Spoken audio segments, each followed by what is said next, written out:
Hello, good morning, and welcome to our lesson today on design of simple bolts connection.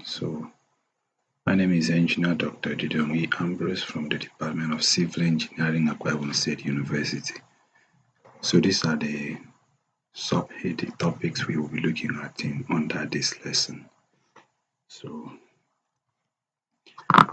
Structural seal connections are also referred to as joints.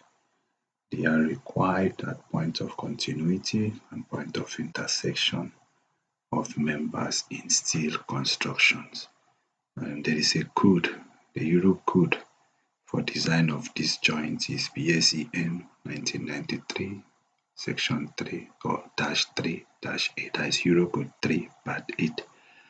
And when we talk about structural steel, structural steel joint, they usually come in the form of bolt joint, welded joint, and rivet joint.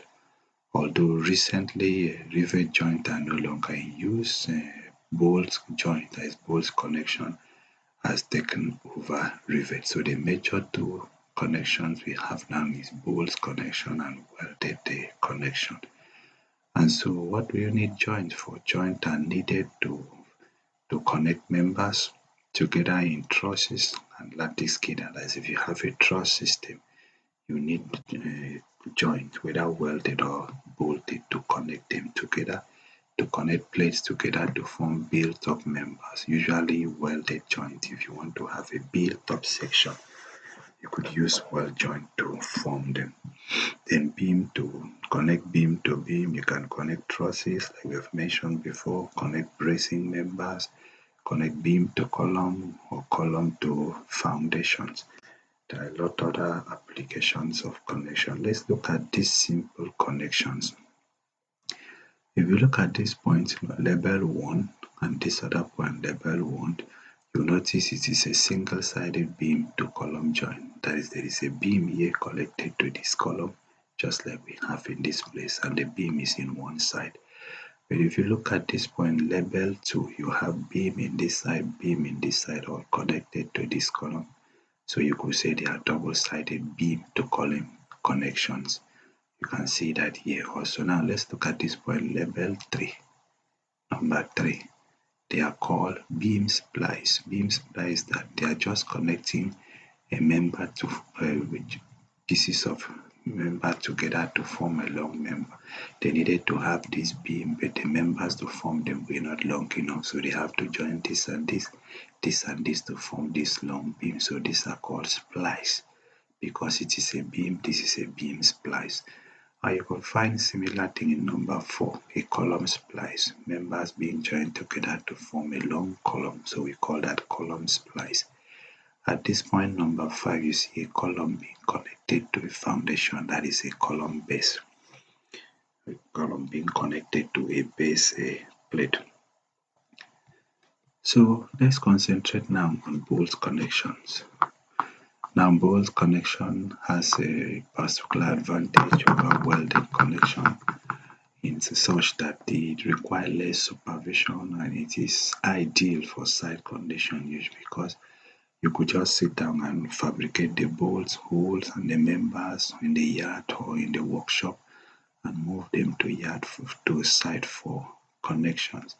Another advantage is quicker for if you want to dismember a structure, disassemble a structure with bolt connection. All you need to do is to remove the bolts, and then you take the structure to wherever else you want to put it. But the major disadvantage of bolt connection over welded connection is that bolt takes space. For instance, if you are designing a member that it needs a number of lines of bolts, those number of lines of bolts, they take space in the member, and whenever you're drilling bolt hole, it reduces the cross-sectional area of the member, and what that means that it can reduce the tensile carrying capacity of the member. Now let's look at simple and moment connections. Simple connections are also called shear connections, and they are those connections that are designed to transmit only shear force to connected members. They are not designed to resist moment. The moment there in those members, if there is any, is negligible. And these are the most common steel connections in practice, simple connections. And so they are achieved usually by using shear plate, cleat angles, fin plates, and bolts. Example will be shown in the figure in the next page. With moment connections, they are advanced type of connections and they are required to resist moment. They are required to resist moment. It is an expensive and advanced type of connection, although is used in practice, but simple connection is the most used in practice. So these are example of simple connection. You can see a beam being connected to a column here, and they just use this cleat to join it together. So this moment, this joint is free to rotate. You can see another one here. You can see another one here.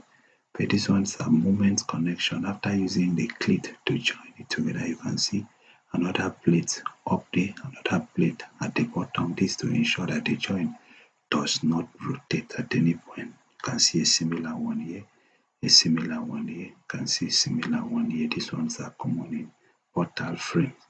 So these are moment connection. Now let's look at bolts and bolt holes. Generally, bolts come in separate different diameters. The common diameters are 16 mm, 20 mm, 24 mm, 30 mm, and 36 mm.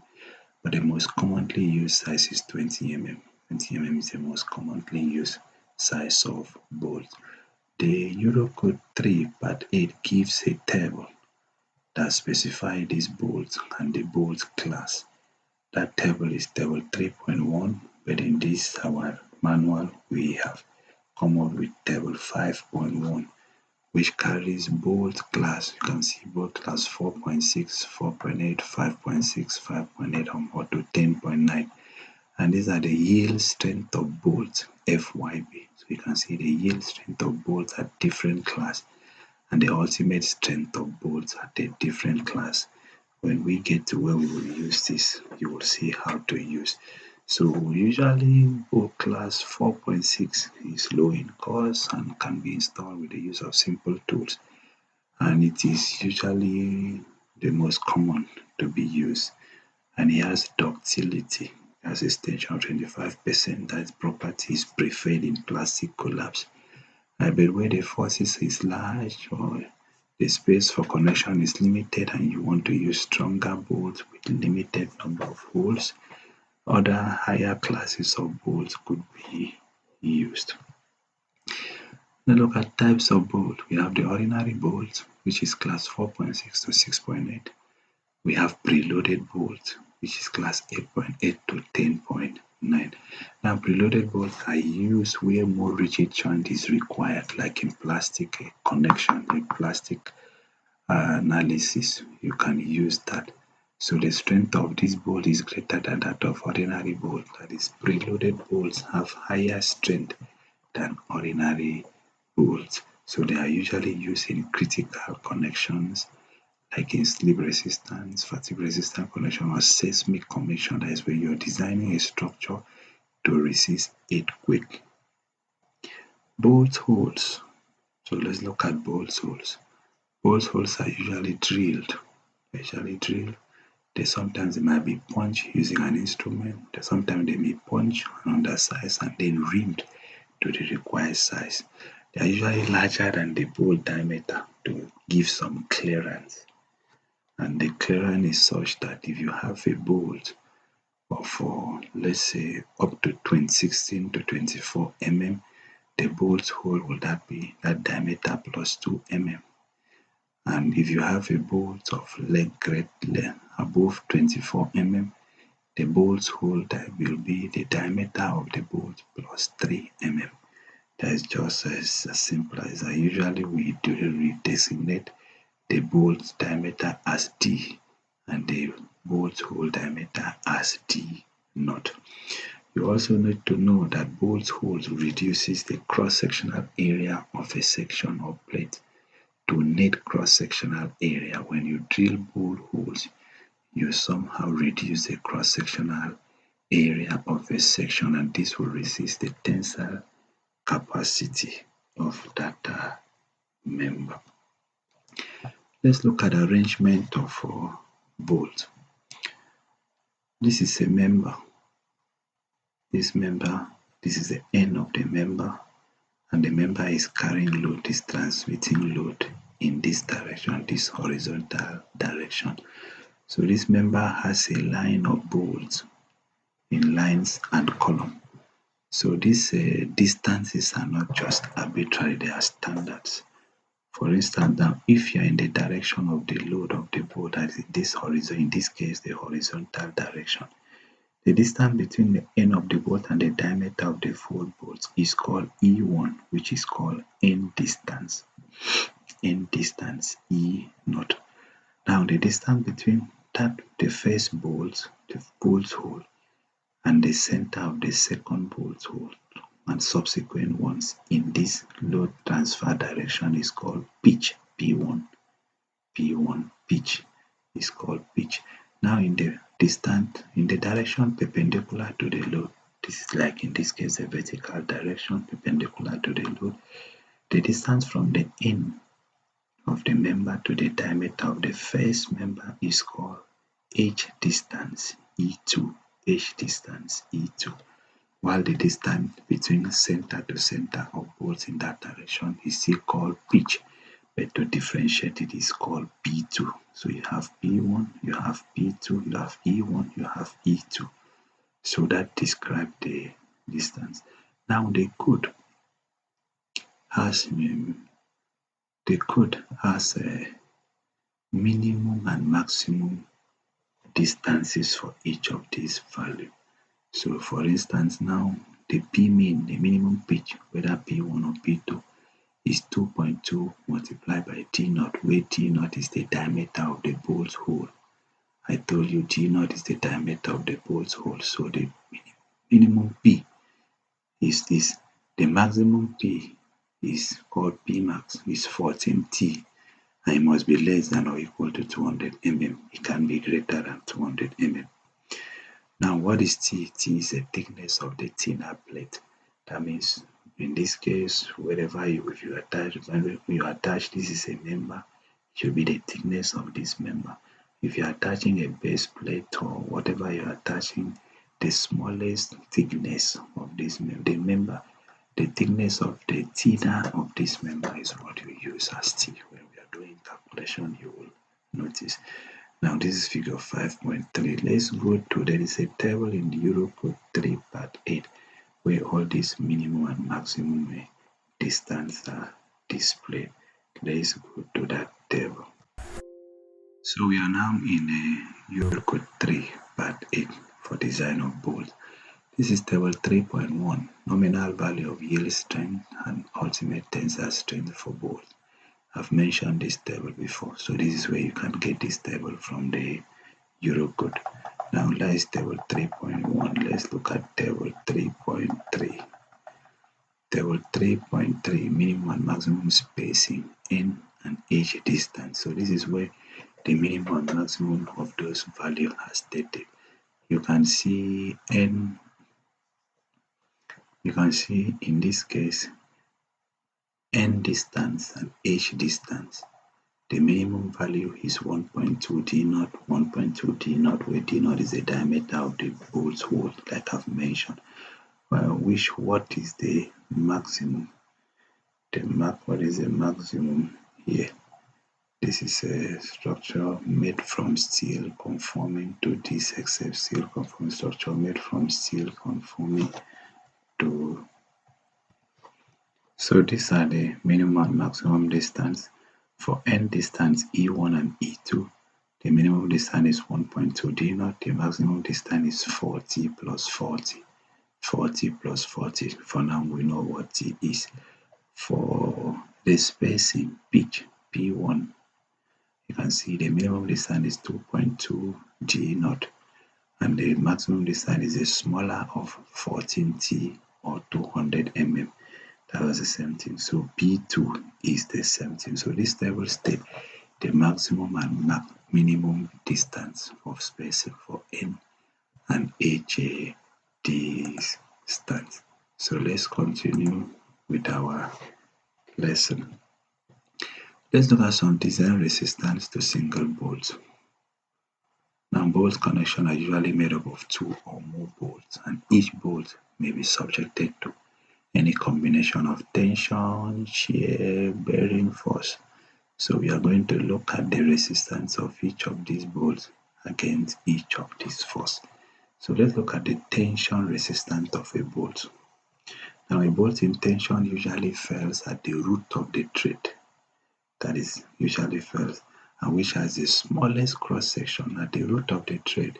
The net cross-sectional area is approximately 80% of the cross-sectional area.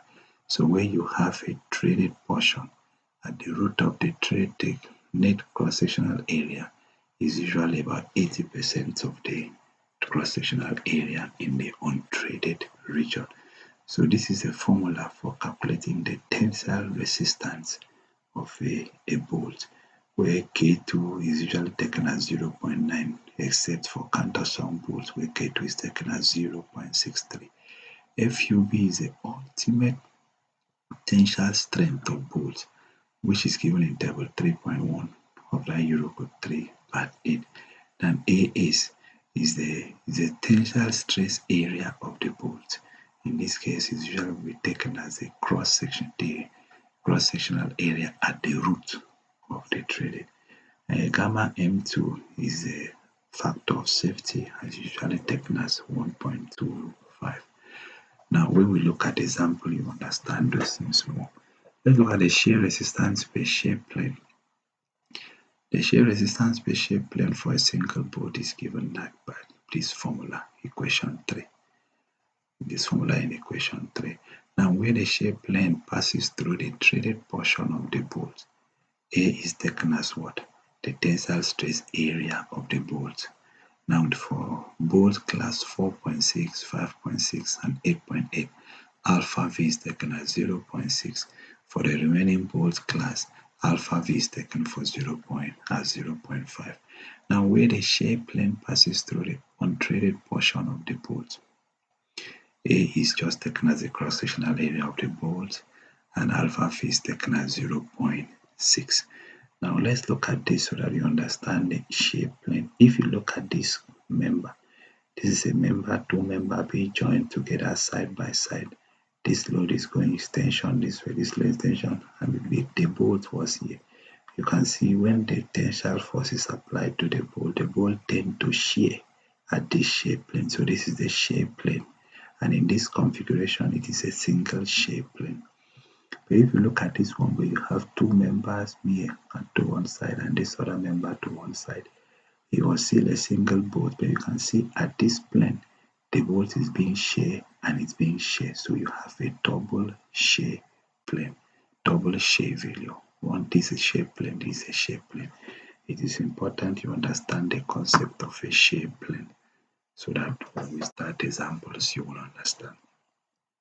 Now, a bolt subject to shear force, it comes in contact with a plate when the shear load is applied and a slip occur.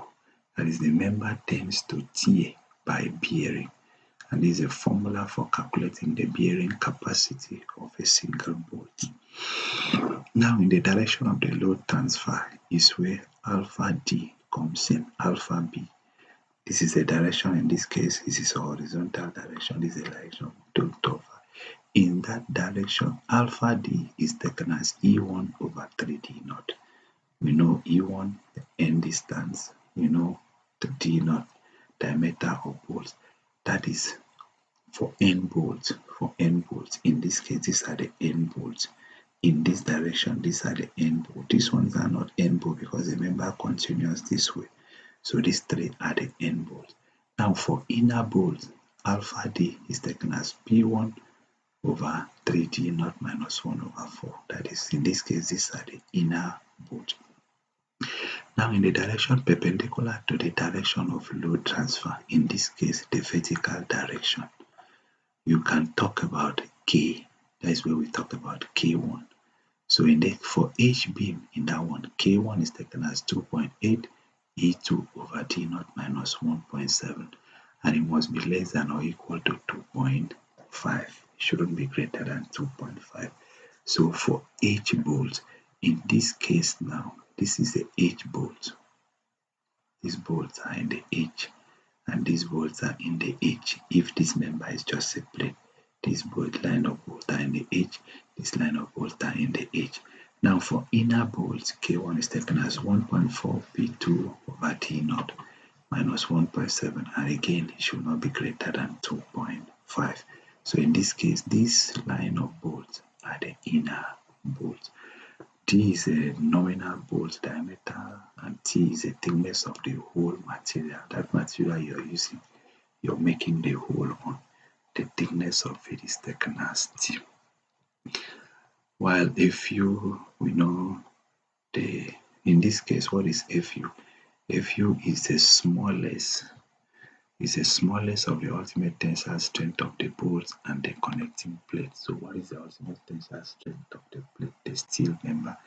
You can get that one from table 3.1 of Eurocode 3 part 1, while that of the bolts you can take it from table 3.1 of Eurocode 3 part 8. Take note of that.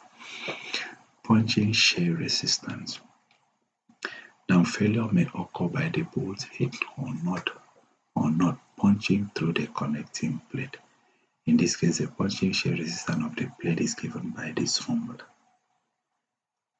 And Fu, we know Fu now, tensile strength of plate, given in this table 3.1 of Eurocode 3.1. Tp is the thickness of the plate under the bolt's head, and Dm is the mean across point and across flat dimension of the bolts or the nut, whichever is smaller. So let's look about bolts through packing. A situation where bolts are packed, bolt transmitted loading shear bearing, where bolt passes through a packing. You have a member, you have a plate that is packing member. Now the thickness of the total thickness of the plate is Tp. Where that Tp is greater than 1/3 of the nominal bolt diameter T, the design shear resistance calculated using equation 3 should be multiplied by this reduction factor. That is when the total thickness of the packing material is greater than 1/3 of the nominal bolt diameter. You multiply the shear resistance to this factor, 9G over 8T plus 3Tp. G is the nominal diameter of the bolt, Tp is the thickness of the packing plate, and this factor must not be greater than 1. Let's look at long joint. Now for long joint, the load is not shared. When you have a long joint, the bolt is not shared equally by the bolt. Those at the end of the row resist greater force, and the resistance gradually reduces to the center of the connection. For this case now, this is a member. This member stops here, and this other member goes this way. This is where they stop, and there is a plate on top them. So for this member, the bolt start from here to here. For this member, the bolt start from here to here. So Lj, it is the length, the long joint is from here to here, from the diameter of the first bolt to the diameter of the last bolt in that particular member. Now, if this Lj, that is the length, if this Lj is greater than 15T, which is the diameter of the bolt, then we consider that long joint as a long joint. For a long joint, the design shear resistance reduction factor is given as, this is the formula, the Lj minus 15D all over 200D, but it must fall between this range. It must be between 0.75 and 1.0. So that is it for our bolt connection. The next thing is to solve a series of examples.